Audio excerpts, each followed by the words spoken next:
Hello, हाय, नमस्कार foodies. कसं काय मग? मजेत ना? असायलाच पाहिजे.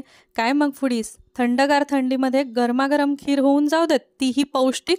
चला मग बघूयात कशी बनवायची.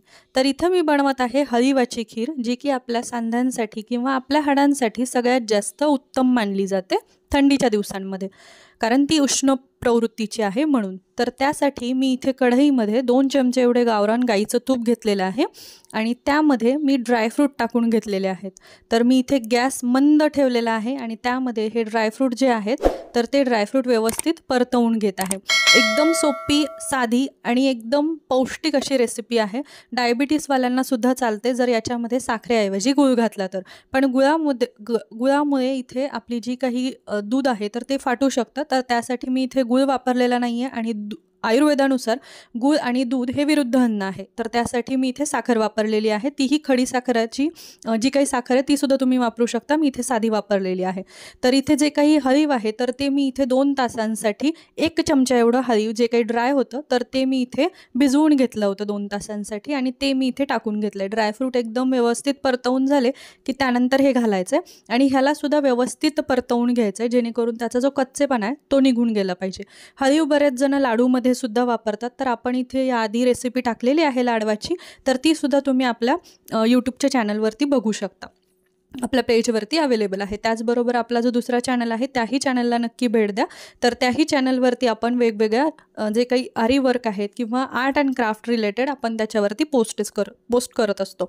तर आता इथे आपण जे दूध आहे तर ते कच्चं दूध मी इथे घातलेलं आहे. गाईचं दूध आहे तर ते मी इथे घातलेलं आहे. तुम्ही म्हशीचं सुद्धा वापरू शकता.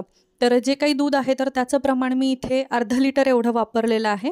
4 व्यक्तींसाठी मी इथे जी काही खीर आहे तर ती बनवत आहे.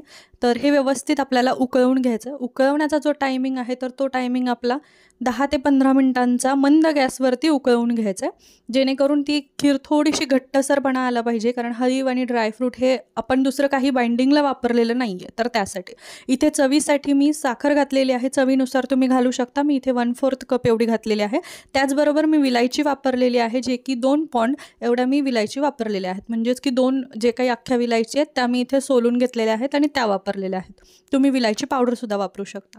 तर ही पौष्टिक आणि एकदम जी काही खीर आहे एकदम स्वादिष्ट लागते आणि मुळात ही लहान मुलांनासुद्धा तुम्ही देऊ शकता. बाळंतीण बाईलासुद्धा ही खीर दिली जाते, जेणेकरून की बाळंतीण बाईचं दूध वाढावं यासाठी. त्याचबरोबर हाडांना मजबूती यावी यासाठी आपण ही खीर देऊ शकता. त्याचबरोबर गरमाहट यावी म्हणून केशरसुद्धा घातलेलं आहे. ऑप्शनल आहे, माझ्याकडे अवेलेबल होतं म्हणून मी घातलं होतं. तर ही जी काही खीर आहे ही आता 15 मिनटं झालेले आहेत. ही खीर जी आहे ती जर अशी दाटसरपणा आला की त्यानंतर गॅस बंद करून गरमागरम सर्व करा. सगळ्यांना आवडते, लहान मुलांना सुद्धा आवडेल आणि त्याचबरोबर देण्यासाठी सुद्धा, म्हणजे की मुलांच्या वाढीसाठी, हाडांच्या वाढीसाठी ही सगळ्यात पौष्टिक अशी मानली जाते. तर त्यासाठी नक्की बनवा. नक्की कळवायला विसरू नका की तुम्हाला ही रेसिपी कशी वाटली. त्याचबरोबर आपलं जे काही चॅनल आहे त्याला लाईक, शेअर, सबस्क्राईब करायला विसरू नका आणि त्याचबरोबर आपलं जे काही फेसबुक आणि इंस्टाग्राम पेज आहे त्यालासुद्धा भेट द्यायला विसरू नका.